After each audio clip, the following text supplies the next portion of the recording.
Buy, reinvest. Let the dividend snowball grow. That's the formula almost every dividend investor knows. And technically, your dividend snowball starts working almost immediately. If your portfolio produces $20 in dividends, it's working. If it produces $100, it's working. But I think there's a much more useful question. When does that snowball start paying you back in a way that actually compares to what you're putting into it? Let's define that differently. Suppose you're investing $500 every month. That's $6,000 a year coming directly from your paycheck. Instead of asking when you'll receive your first dividend, ask this: when can the portfolio generate enough dividends to replace one entire month of contributions? At an illustrative 3.5% portfolio yield, producing $500 a year requires roughly $14,300 invested. Round that to about $15,000. At that level, a 3.5% yield would produce roughly $525 a year. You're still contributing $6,000 yourself. But something has changed. For the first time, the portfolio can fund something you previously had to fund entirely from your paycheck. I call this the first payback. It's not retirement. It's not financial freedom. And it definitely doesn't mean you should stop contributing. It's simply the first point where the snowball can replace one meaningful unit of the effort that built it. And that's where this gets interesting. If roughly $15,000 can replace 1 month of contributions, how much would replace 3 months? 6 months? What about an entire year? And there's an obvious shortcut that appears to lower every one of those numbers dramatically. Higher yield. But chasing that shortcut can weaken the exact snowball you're trying to build. If this is the kind of dividend investing question you want to understand better, leave a like and subscribe to Narrative Finance if you haven't already. Because we're going to calculate those thresholds and find out where the snowball starts paying you back in a way you can actually feel. The first dividend proves the snowball exists. The first replaced contribution proves the snowball has started helping you build itself. One reason the dividend snowball can be difficult to appreciate is that we usually measure it in raw dollars. An investor might say, "My portfolio pays me $600 a year." Another might say $2,000. Another might say $5,000. Those numbers sound increasingly impressive, but by themselves they don't tell us how much work the portfolio is actually doing relative to the investor. $2,000 in dividends can represent something completely different for someone investing $200 a month than for someone investing $2,000 a month. So instead of measuring the snowball only in dollars, let's measure it against your own contribution effort. We'll call this payback months. The calculation is simple. Take your annual dividend income and divide it by your normal monthly contribution. If you're investing $500 a month and your portfolio generates $500 a year in dividends, that's one payback month. At $1,500 in annual dividends, it's 3 months. At $3,000, it's 6. And once annual dividends reach $6,000, your portfolio is producing the equivalent of all 12 of your $500 monthly contributions. Now we have a much more personal way to measure the snowball. Instead of only asking, "What's my yield?" you can ask, "How much of my own contribution effort can this portfolio now reproduce by itself?" And there's an important distinction here. Paying you back does not mean you have to spend the dividends.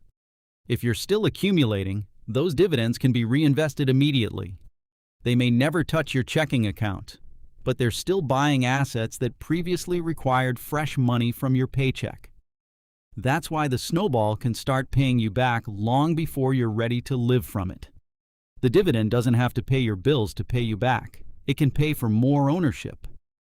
Now we can take the idea of payback months and turn it into an actual progression.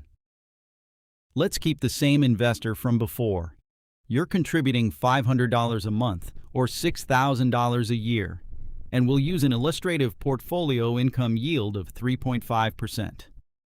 The first level is one payback month. To generate $500 a year at 3.5%, you need roughly $14,300 invested. Round that to about $15,000, and your portfolio is beginning to reproduce 1 month of your annual contribution effort. But keep going. To reach 3 payback months, or $1,500 in annual dividends, the portfolio would need roughly $42,900. At 6 payback months, you're targeting $3,000 a year. That requires approximately $85,700. And then we reach a much more significant threshold: 12 payback months.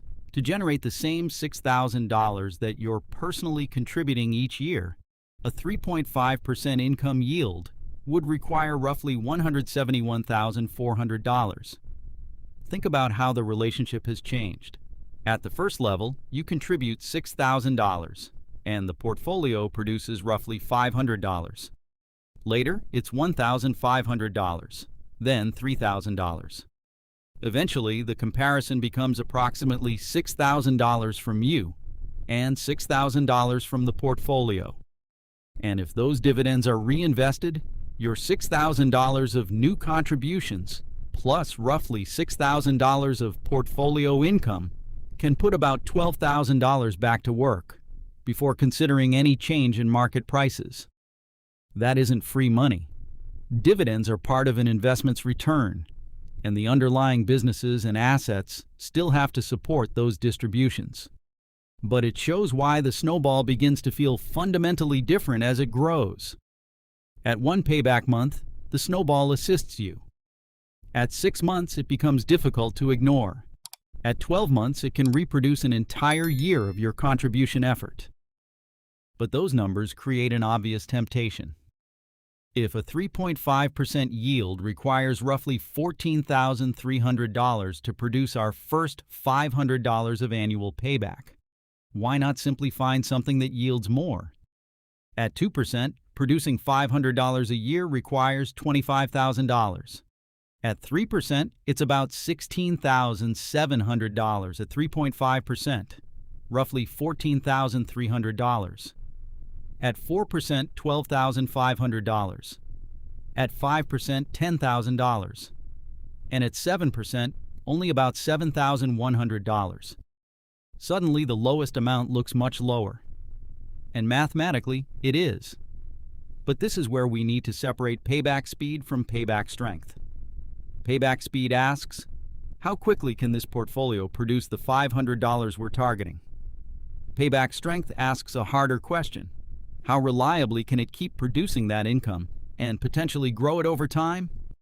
Because a higher yield by itself tells you very little about the durability of the snowball. You still need to consider whether the dividend is supported by earnings or cash flow, whether the distribution has room to grow, how diversified the portfolio is, what is happening to total return, and whether that attractive yield could eventually be followed by a dividend cut. None of this means high-yield investments are automatically bad. Different assets can legitimately produce different levels of income for different reasons. The mistake is assuming that the highest yield automatically creates the best snowball. A 7% yield can make the payback number look much smaller on paper. That doesn't automatically make the snowball stronger, because reaching your first payback month quickly matters much less if the income supporting it can't survive the journey ahead. The fastest portfolio to pay you back isn't necessarily the portfolio most capable of continuing to pay you back. This is where paying you back begins to create the actual snowball. Go back to our roughly $15,000 portfolio. At an illustrative 3.5% income yield, it produces about $525 a year in dividends. If you spend that money, you've received $525 of income. But if you don't need the income yet and reinvest it, something more interesting happens. That $525 buys additional ownership. And those additional shares can potentially produce dividends of their own in the future. I think of this as an echo contribution. The original contribution came from your paycheck. You earned the money, saved part of it, and invested it. But the assets purchased with those contributions can generate dividends that return to the portfolio and purchase additional assets. So the cycle becomes, Paycheck buys shares. Those shares produce dividends. Reinvested dividends buy more shares. And those additional shares can potentially produce more future dividends. Neither dividends nor market prices are guaranteed, but the mechanism explains why reinvestment matters so much during the accumulation stage. Now our payback months take on a different meaning. One payback month doesn't have to mean, my portfolio gave me $500 to spend. It can mean, my portfolio purchased approximately another $500 of investments, without requiring another $500 from my paycheck. At 6 payback months, the portfolio could reinvest the equivalent of 6 of your normal monthly contributions. At 12, it could potentially reproduce the equivalent of all 12. That's when old contributions begin helping create new contributions. Your paycheck makes the original contributions. Reinvestment gives those contributions descendants. One tax detail matters here. Automatically reinvesting dividends through a DRIP doesn't automatically make those dividends tax-free in a taxable brokerage account. So reinvestment doesn't erase taxes. What it does is keep the income working. And that's how the snowball can start paying you back without you taking anything out of it. But eventually, the meaning of paying you back changes. During the accumulation years, comparing dividends with your contributions is useful. You can ask, how many of my $500 monthly contributions can this portfolio now reproduce? But you're not building a dividend portfolio just to win a comparison against your own deposits forever. At some point, the better question becomes, what part of my actual life can this income support? That's when contribution replacement begins turning into expense replacement. $100 a month might cover a recurring bill. $250 might absorb a meaningful part of groceries, insurance, or utilities. $500 a month begins removing several $1,000s a year from what your paycheck or retirement income has to provide. And $1,000 a month becomes $12,000 a year. This is where comments from real investors become especially interesting. One viewer described $12,000 in annual dividends as another $1,000 every month that could eventually supplement retirement income. Another described mentally assigning different dividend-producing investments to different expenses, one helping with the phone, another with food, another with the car, and another with utilities. And this is one reason I pay close attention to the comments on this channel, but also to the conversations happening across other investing channels and communities. I want to understand what real investors are doing, what they're struggling with, what they're working toward, and which milestones actually feel meaningful to them. Because those experiences don't just add context to these videos, they can give everyone in this community a more realistic picture of what different investing journeys actually look like. For someone decades from retirement, an extra $1,000 might be most valuable reinvested into more ownership. For someone approaching retirement, $1,000 every month could materially reduce the amount their other income sources need to cover. Same dividend income, completely different job.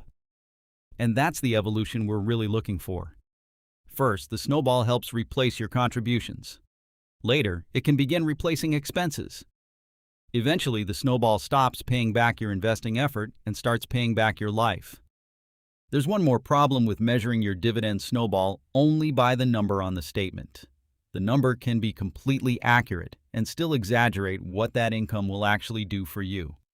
There are 2 reasons. The first is inflation.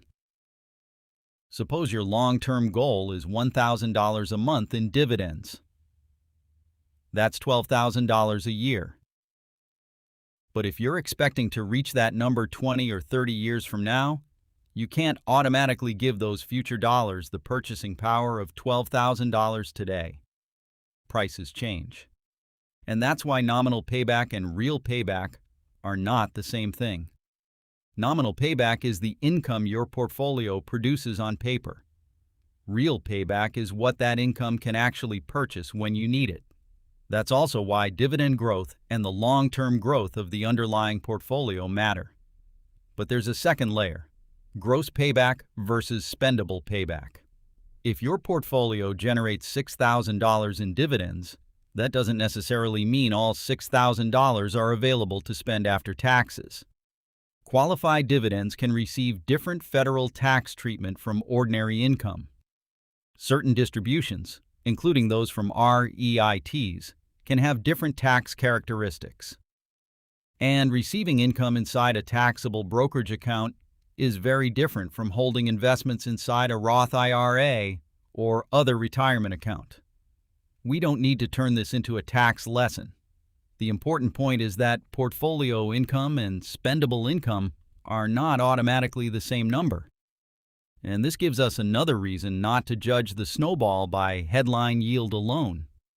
The snowball can look bigger on paper, while inflation and taxes quietly determine how much of it actually reaches your life. So the best dividend payback isn't necessarily the largest nominal distribution you can produce today. It's income that can remain sustainable, potentially grow, and fit the tax structure and financial purpose you're actually building the portfolio for. So after all of that, what is the lowest amount where your dividend snowball starts paying you back? The answer is that there isn't one universal dollar amount. Your personal threshold depends primarily on two things: how much you're contributing and how much income the portfolio is producing relative to its value. But we can answer it for the example we've used throughout this video. If you're investing $500 a month and the portfolio has an illustrative 3.5% income yield, your first payback month requires roughly $14,300. So for practical purposes, think of about $15,000 as our first illustrative milestone. But change the contribution, and the number changes with it. If you're investing $300 a month, the same calculation puts your first payback at roughly $8,600. If you're investing $1,000 a month, it rises to approximately $28,600. And that reveals something slightly counterintuitive. The more you're contributing, the larger your portfolio has to become before its annual dividends can reproduce one full month of your contribution effort. That's not a disadvantage. It simply means you've set a higher contribution bar for your snowball to reach. The relationship can be summarized with one simple calculation: monthly contribution divided by portfolio income. Yield equals your illustrative first payback threshold. First, you fund everything. Then the portfolio can reproduce roughly one contribution, eventually 3, then 6, and potentially 12. And as your financial life changes, the measurement itself can change from contribution replacement to expense replacement. So don't mistake our $15,000 example for some magical dividend number. The lowest amount isn't where the dividend snowball suddenly starts working.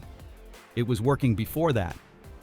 It's the point where you can finally measure something coming back that used to depend entirely on you. You built the snowball with your contributions. The first payback is the moment it begins returning the favor. If you enjoyed this video, leave a like and subscribe to Narrative Finance if you haven't already. Share it with someone who's working on building their own dividend snowball. And tell me in the comments about your own experience. At what level of dividend income did your portfolio finally start feeling like it was giving something meaningful back? Whether that was $100 a month, $500, $1,000, or more. And don't just leave the number. Tell us what changed for you when you reached it.